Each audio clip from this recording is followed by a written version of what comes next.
여기 16절 말씀에 그러므로 우리는 긍휼하심을 받고 때를 따라 돕는 은혜를 얻기 위하여 은혜의 보좌 앞에 담대히 나아갈 것이니라. 세상 만사에는 모든 것이 때가 있습니다. 그리고 때를 따라 적합하게 해야 합니다. 원래는 농사를 지은 분들이 좀 골치 아픈 일이 있었답니다. 처음에는 비가 계속 와가지고 농작물이 안 되고, 나중에는 비 오고 난 다음에 계속 가뭄이 들어서 곡식이 농작물이 안 된다고 합니다. 그래서 어떤 곡식은 비가 많이 와야 되는데 그거는 비가 안 와가지고 안 되고, 어떤 농작물은 비가 안 와야 되는데 또 그때 비가 많이 오고, 이게 반대로 되어지면은 안 되는 것이죠. 우리의 삶에도 똑같습니다. 어느 때든지 간에 이런 때는 이런 은혜를 받아야 되고, 이런 때는 이런 은혜가 임해야 되는데, 그렇지 않고 이것이 반대로 되어진다든지 하면은 우리가 은혜의 삶을 살기가 어렵습니다. 제가 금년에 코로나 속에서도 제주도에 연합 집회를 2번 갔었는데요. 장로회에서 연합 집회, 전국 장로회에서 연합 집회를 하면서 3박 4일인데 새벽기도 3시간을 제게 맡겼어요. 그래서 제가 새벽기도 3시간을 하게 됐는데, 그런데 장로님이 뭐라고 말씀하냐면은, 제가 3시간 다 준비를 해가지고 계속 기도하고 있었어요. 기도하고 있었는데 회장 장로님이, 목사님 1시간은 좀 다른 분한테 주시면 안 되겠습니까? 갑자기 그러는 거예요. 그래서 장로님 무슨 얘기입니까? 내가 3시간 하기로 했는데 왜 다른 사람한테 1시간 맡긴다고 합니까? 그러면 나는 강사로 안 갈 테니까 아예 다른 분한테 맡기십시오.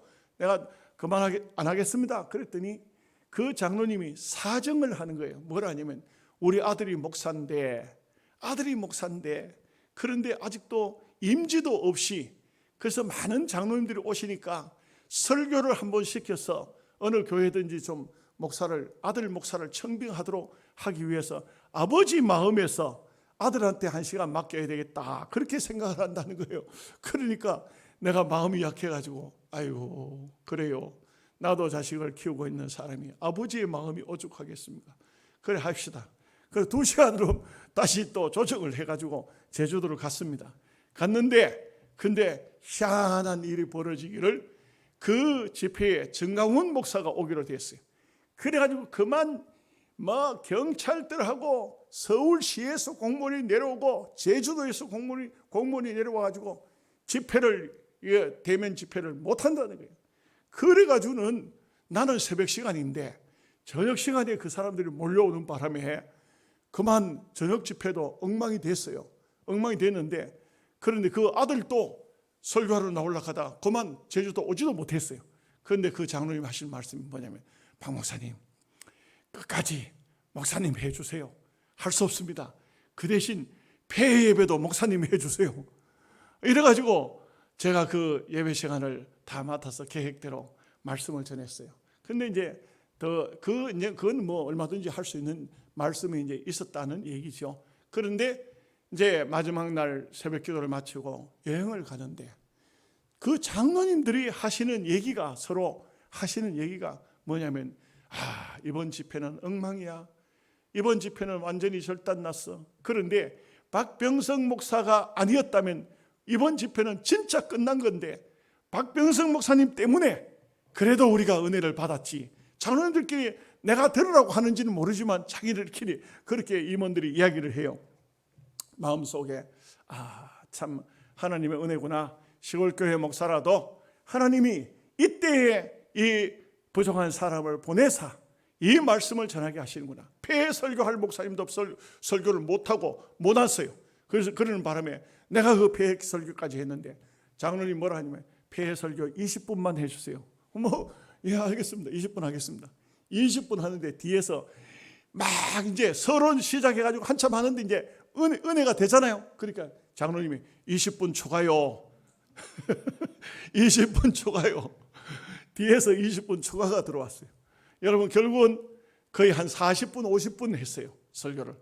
그렇게 해서 우리가 은혜를 받고 이렇게 했는데, 그 다음에 주일학교에 갔을 때는 마지막 시간 1시간이에요. 마지막 시간은 1시간 새벽 기도입니다.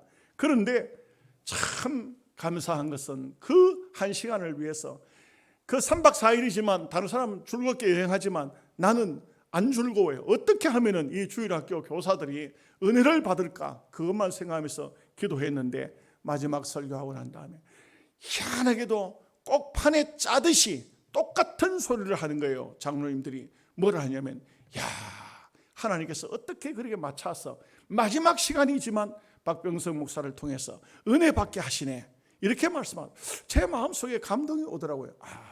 참 저를 그곳에 보내서 말씀을 전하게 하시는 분이 내가 한 것도 아니요 그분들이 한 것도 아니요 하나님이 필요할 때에 필요한 종을 세워서 필요한 말씀을 하시는구나.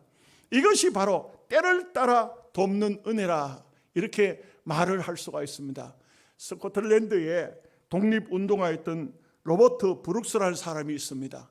이 사람이 독립운동하는 가운데서 이 사람이 어느 장소에 나타나자 누군가가 아마도 신고를 했던 것 같아요. 그러니까 그냥 경찰관들이 이 사람을 잡기 위해서 왔는데 이 사람이 도망을 가다가 한 산이 나타나니까 산으로 들어갔어요. 산으로 들어갔는데 숨을 자리가 없는 겁니다. 어디다 숨어야 되니까.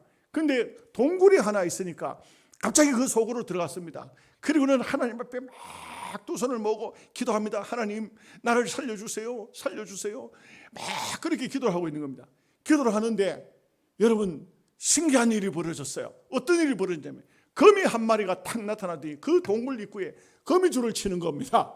그 거미줄을 치는 것을 봤는데 그런데 얼마가 안 지나니까 그 경찰관들이 그 동굴 앞에 왔어요. 그리고는 동굴에 들어가려고 하는데 대장이 뭐라 하냐면 얘들아 이 동굴에는 사람이 들어간 흔적이 없다. 거미줄 봐라.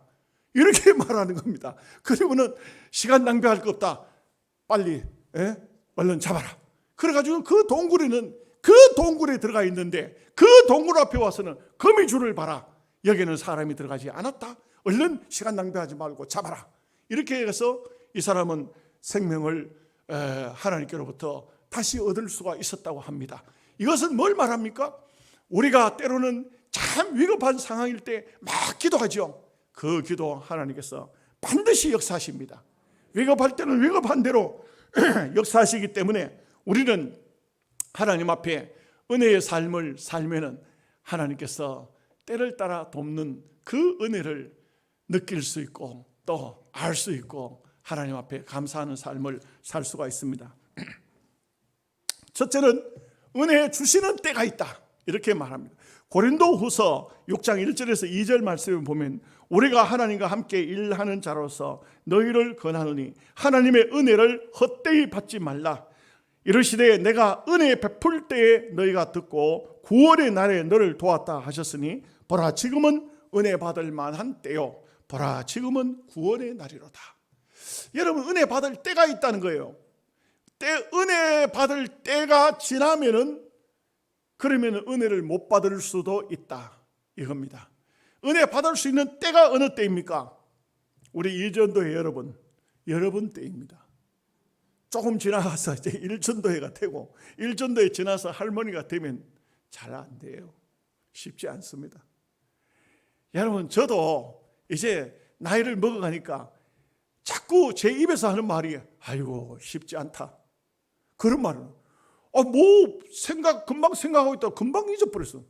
여보하고 집사람 불러놓고는 내가 뭔 얘기 하려고 했지? 이런다니까? 잘 안 돼요.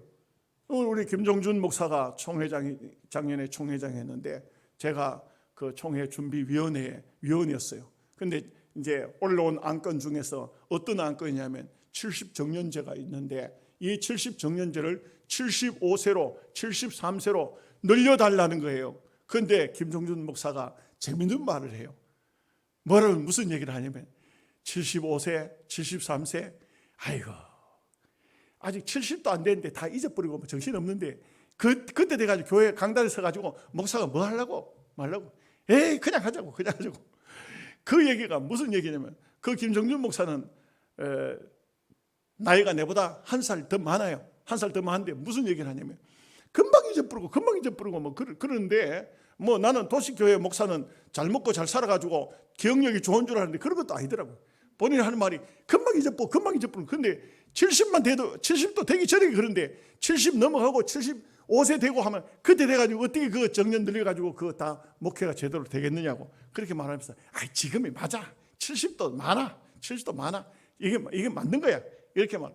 여러분 우리가 은혜 받는 거, 기도하는 거, 찬양하는 거, 우리 이전도에 찬양하니까 얼마나 이뻐요. 아름다워요. 예. 우리 건사님들 나와서 찬양해보세요. 그만큼 하는가. 이게 안 된다고. 세월이 지나면 안 돼. 내가 건사님들을 무시하는 거 아니에요. 안 돼. 쉽지 않아. 이게 은혜 받을 때요. 여러분 때에 기도 많이 해야 돼. 새벽 기도 나와야 돼요. 여러분 때에 나라와 민족을 위해서, 가정을 위해서, 특별히 여러분 때에 자녀들을 위해서 기도 많이 해야 돼요. 그래서 은혜 받을 때가 있다. 때가 있다.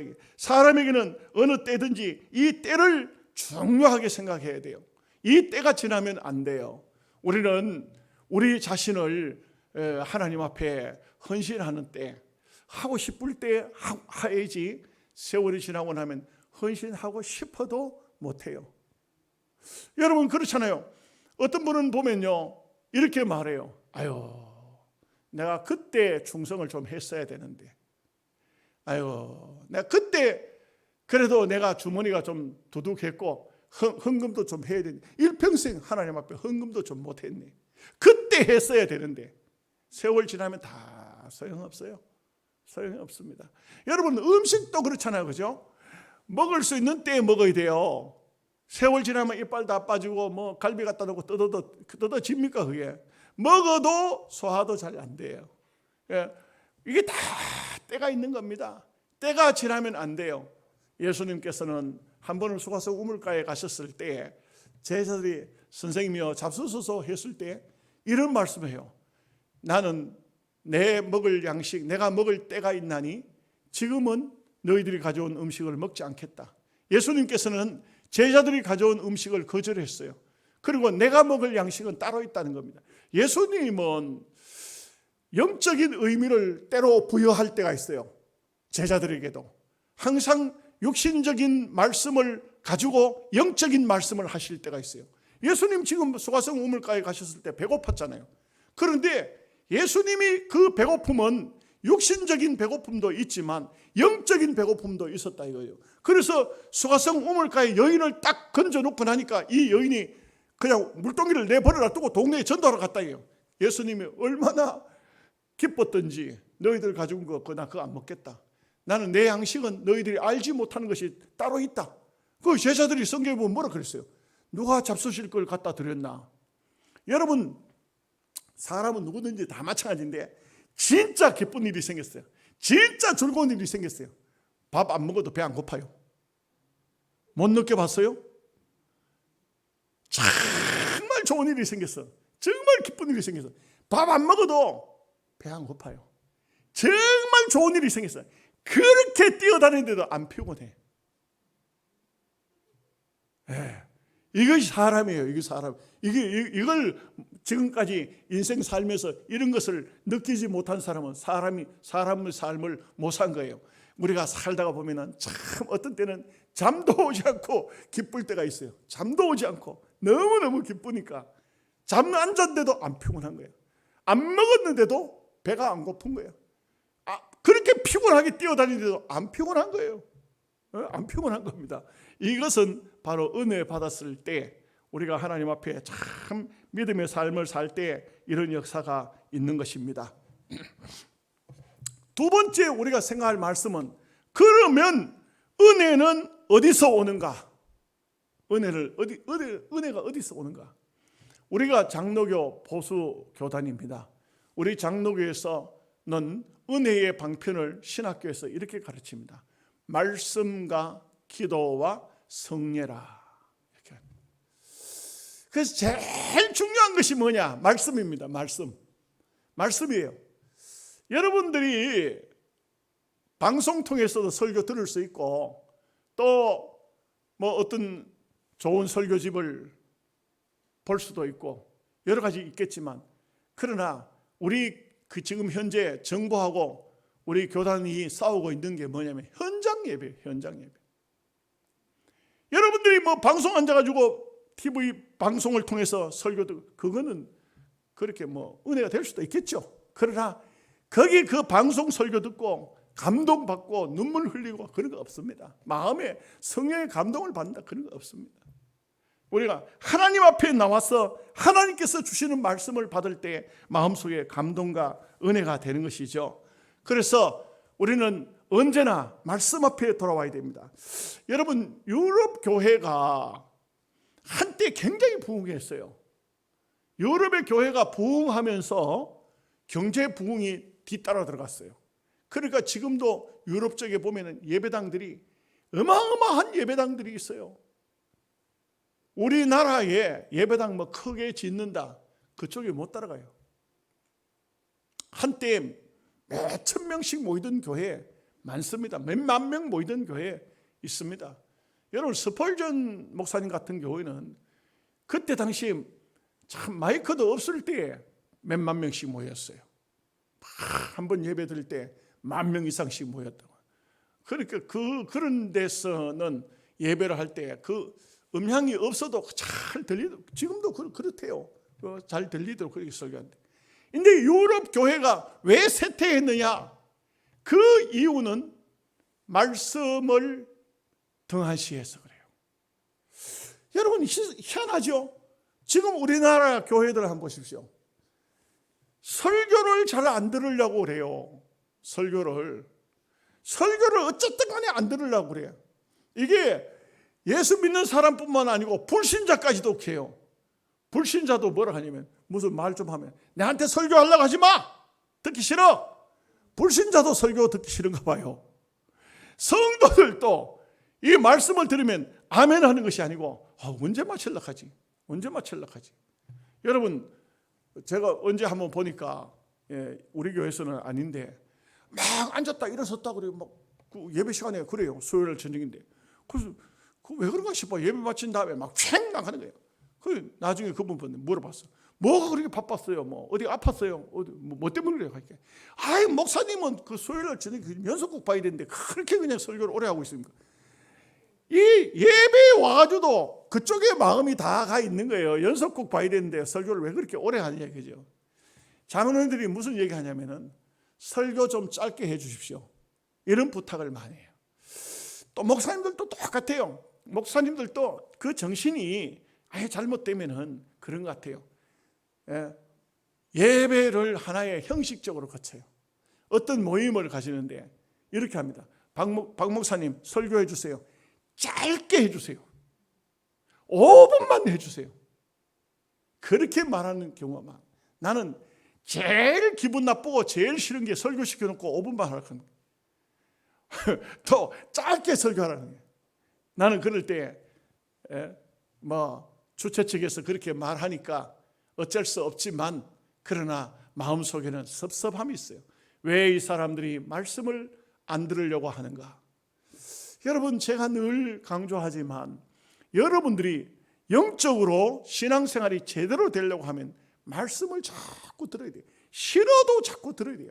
여러분, 제가 어릴 적에 우리 집에 콩나물을 좀 자주 키웠어요. 콩나물, 시골에 반찬 없으니까 콩나물 잘 키우잖아요. 콩 조금 불려가지고 이렇게 망을 만들어가지고 넣고 콩나물 물 주면 콩나물이 잘 자라잖아요. 근데 이제 보면은 뭐라고 하냐면은 그 콩나물 물 주는 거는 당번이 나요. 제일 그냥 막내니까 맨날 그냥 형복을 물 주라 해도 야, 네가 물 줘. 그럼 또 내한테 돌아와. 그러면 내가 물 주는데 몇 번 주라 하냐면 50번 주라 그래요. 50번 물을 부으라 그래요. 근데 내 속으로 생각하기를 이거 물 부으면 밑으로 다 빠져버리는데 그 지프로 엮어놨다고요. 시루가, 콩나물 시루가. 그 지프로 엮어놓으면 물이 싹 다 빠져. 그런데 뭐 하려고 50번 해요. 한 10번이나 20번쯤 하고 그리고는 주지 말지. 근데 기가 막히게 알아요. 물을 덜 주면은 콩나물을 이렇게 뽑아가 이래 보고는 콩나물이 찬발이 생겼다. 물을 덜 줘서 그렇다 그래요. 여러분들도 교회에 와서 말씀을 시간마다 듣는 사람하고 안 듣는 사람하고 똑같아요. 내가 볼 때는 진짜 똑같아요. 왜 그러냐면 물을 잘 주면 쑥 자라요. 근데 물을 적게 주면 전부 옆으로 뻗어나가, 세상으로. 내 말이야, 틀렸어요? 헌신 예배 한다는 사람을 또 아멘 안 하면 어떻게 해? 그러니 오늘 우리가 참 어째 보면은 하나님의 말씀을 중요시 여기고 말씀을 듣고 이럴 때에 얼마나 귀한 하나님의 역사가 있는 것입니까? 마르틴 루터가 종교개혁을 했는데 진짜 귀한 일은 뭐냐? 종교개혁을 로마 캐톨릭으로부터 루터가 개혁을 하려고 한 것이 아니고 사실은 이렇게 했어요. 95가지의 로마 캐톨릭의 잘못된 교리를 독일의 1517년 10월 31일 날 독일의 비르덴베르그 예배당에다가 거기다가 그 95가지의 잘못된 것을 딱 써붙였어요. 현수막에 쉽게 말하면 써붙여 놓은 거예요. 난리가 났어요. 로마 캐톨릭에서 난리가 났어요. 거기는 95가지 가운데 제일 큰 게 뭐냐? 제일 큰 게 뭐냐? 속죄표 판매요. 천당 가는 표를 팔아서 로마 캐톨릭에서 그걸 지적했어요. 그리고 여기에 표가 뭐냐? 말씀으로 돌아가자는 거예요. 말씀으로. 종교개혁은요, 말씀으로 돌아가는 게 종교개혁이에요. 말씀으로 돌아가지 않으면 그거는 안 되는 거예요. 교회에서 어떤 설교를 해도 결국은 말씀으로 돌아와야 돼요. 이것이 바로 저건 그 종교개혁의 기치인데, 그랬을 때 루터가 여러 가지 과정을 겪었지만 봄스 회의장에서 루터를 파면하기 위해서 불렀는데 아마 그 얘기는 상세하게 할 수는 없지만 루터가 살아가지고 숨은 장소가 어디냐면 독일의 왕실로 들어갔어요.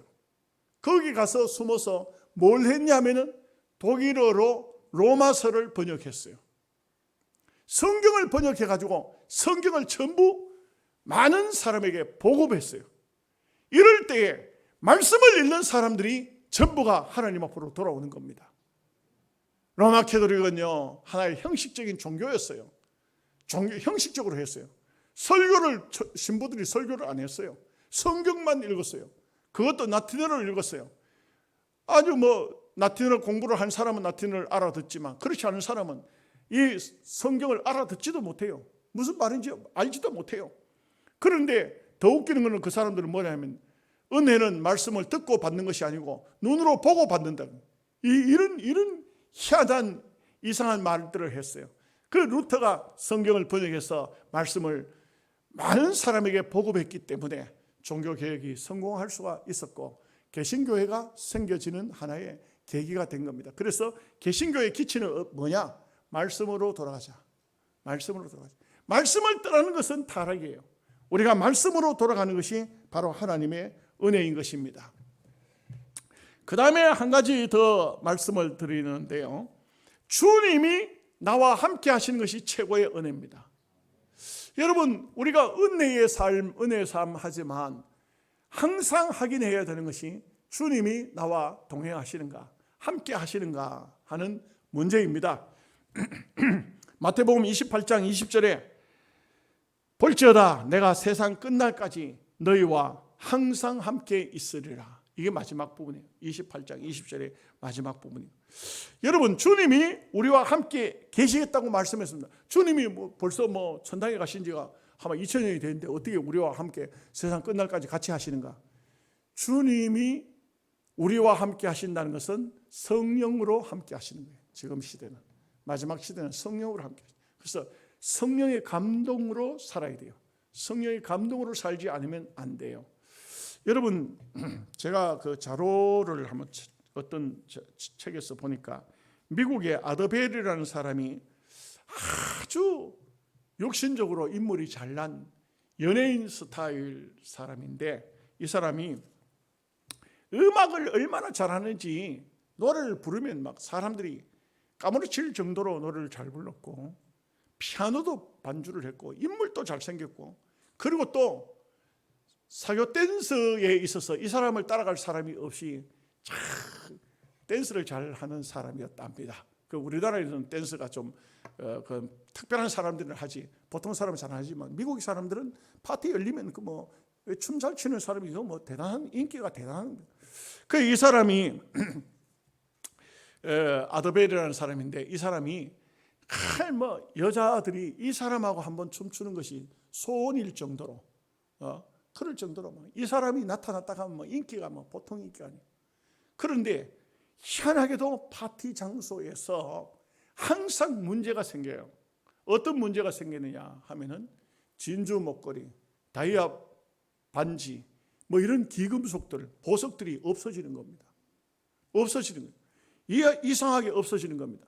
그래서 그 당시는 CCTV도 없고 하니까 뭐 잘 찾을 수가 없는데, 범인을 색출해내기 위해서 막 어떤 때는 참 막 눈에 불을 켜고 찾는데 아무도 찾을 수 없는데, 한 번은 딱 걸렸어요.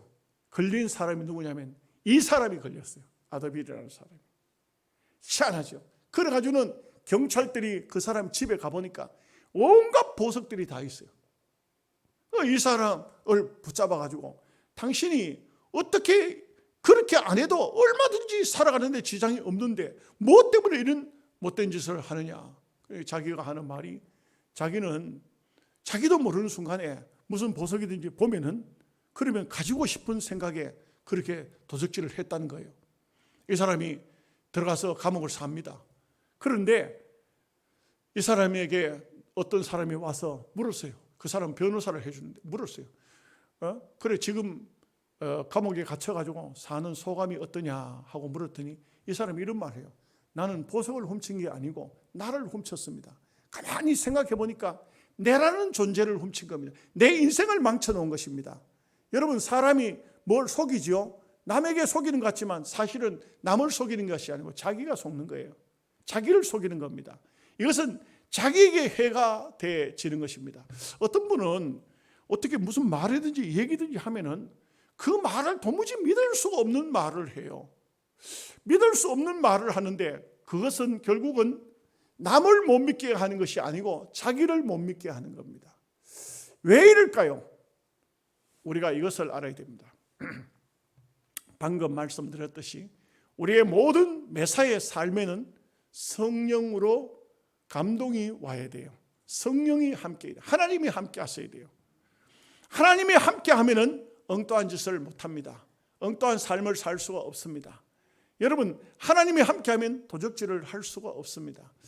여러분, 은혜라는 것은 뭐냐면 그저 주는 겁니다. 그저 주는 겁니다. 우리나라는 옛날에 유교적인 그런 풍습이 많았죠. 그러다 보니 양반 사회, 부인애들이 너무너무 힘들었어요. 뭐 남자들이 하고 싶은 대로 하니까. 외국에서는 절대 그게 안 돼요. 그게 안 됩니다. 부부 사이라도 부인이 남편과 잠자리를 하기 싫으면 거절하는 거예요. 그런데 그것을 거절하는 것을 남자가 사랑이라는 미명으로 억지로 잠자리를 하게 되면 법으로 걸려요. 여러분, 희한한 것은 우리나라에도 남편을 강간죄로 고소한 사람이 있더라고요. 이 세상이 많이 달라졌어요. 근데 그 옛날 같으면 말도 안 되는 얘기를 하겠지만 지금은 그 성립돼요. 사랑이라는 것도, 사랑은 이렇습니다. 사랑은 받는 것이 아니라 주는 것이에요. 사랑은 주는 것이 바로 그리스도의 정신입니다. 예수님이 이 땅에 오셔서 모든 것을 주셨지 않습니까? 모든 것을 주셨어요. 참 감사한 것은 예수님은 어떤 분이시냐. 여기 오늘 말씀에 보면은 15절 말씀에 우리에게 있는 대제사장은 우리의 연약함을 동정하지 못하실 리가 아니요 모든 일에 우리와 똑같이 시험을 받으신 이로되 죄는 없으시니. 이 주님이 어떤 분이시냐 하면은 우리에게 긍휼을 베푸신, 우리의 연약함을 아시는 분이에요. 예수님을 가르쳐서 히브리서에는 우리를 위해서 변호하시는 분, 우리를 위해서 동정하시는 분, 우리를 위해서 우리의 연약함을 채울하신 분으로 말해요. 여러분, 이 세상에는요, 죄를 범했을 때 자칫 말을 잘못하면은 자기 자신도 내가 이게 잘못인지 아닌지 잘 모르고 말을 하지만 이게 큰 문제가 생길 수 있어요. 김진홍 목사님 이야기 보면은 이런 얘기가 있어요. 정신이 좀 지식이 지능이 좀 모자라는 사람이 감옥을 들어왔는데, 교도소를 들어왔는데, 그 김진홍 목사님은 그 빈민 운동하다가 교도소를 갔지 않습니까? 그런데 들어왔는데 정신이 조금 지능이 좀 낮은 사람인데 제목을 보니까 깜짝 놀랐대. 그래. 제목이 뭐냐? 살인미수죄더라니. 살인미수죄. 이 살인미수죄는 이거 엄청나게 무거운 죄예요. 그래 어떻게 된 거냐 하고 물었더니 이 사람이, 이게 기가 막힌 사람이, 방 안에 사람이 자고 있는데 문 열고 도둑질하러 들어가면은 깰 거 아니에요. 그러니까 연탄 부엌에 문을 조금 열어놓고 연탄 가스를 방 안으로 붙였다는 거예요. 방 안으로 연탄 가스를 붙여가지고 연탄 가스에 그 사람들이 가스가 채하면은 방에 들어가서 물건을 훔치겠다고 했는데, 그 부뚜막에 앉아서 가스를 이렇게 방 안으로 붙여넣는데 부뚜막이 따뜻하거든요. 그만 지가 잠드는 거예요. 지가 잠들어가지고 잡혔는데, 이 사람이 자기가 그대로 다 얘기를 해가지고, 만약에 경우에 그 변호사가 있었다면 어떻게 되겠어요?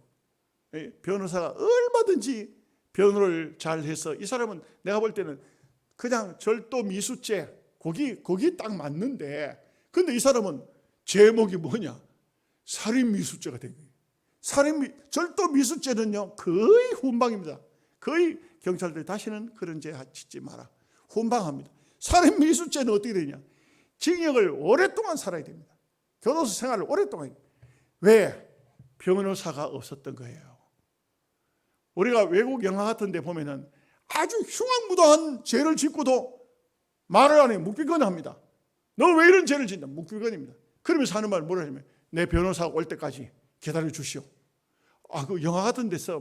그런데 영화뿐만 아니고 실제적으로 미국 같은 사회는 변호사가 그렇게 많고, 웬만하면은 사업 좀 하는 사람은 자기 변호사가 다 있는 거예요. 다 있다고. 그래서 어떤 문제가 생기면 그 변호사가 와서 다 하는 것이죠. 여러분, 그렇기 때문에 우리가 이 땅 위에 살다가 나도 모르게 어떤 실수하고 범죄하고 어떤 문제가 생겼을 때 우리에게 변호사가 있느냐? 영적으로 예수님이 우리의 변호사라는 것이죠. 우리의 가장 가까이 계시는 분이고, 그리고 참 중요한 것은 그분은 믿을만하다. 성경에 보면 믿부시다는 말이 나오죠. 믿부시다. 믿부시다는 말은 믿을만한 분이다. 예수님이 누구시냐? 우리에게 때 따라서 은혜를 주시고 때 따라서 함께 하시고, 그리고 때를 따라 우리를 변호하시는 이분이 바로 예수님이시다. 그래서 우리는 은혜의 삶, 때를 따라 돕는 은혜 받을 만한 때에 은혜를 받고, 또 늘 말씀을 가까이 해야 돼요. 말씀을 가까이 하지 않고는 은혜의 삶이 될 수가 없어요. 그냥 주일 낮 예배만 한 번씩 왔다 가는 사람, 그 신앙생활이 제대로 될 수가 없어요. 늘 예배 시간은 아예 한 시간도 빠지지 말고 늘 나와서. 왜? 늘 은혜 받는 것은 아니에요. 말씀을 들을 때 어떤 날은 은혜가 되고 어떤 날은 그냥 그렇구나, 이렇게 될 수 있어요. 그러니까 은혜 받을 수 있는 때가 있는 것이지. 그러니까 계속 말씀을, 은혜를 받기 위해서 가까이 와야 되고, 그리고 가장 큰 은혜는 주님이 나와 동행하시는 삶이에요. 여러분의 삶 속에 주님이 동행하시는 귀한 역사가 있으시기를 주님의 이름으로 축복합니다. 하나님, 우리 아버지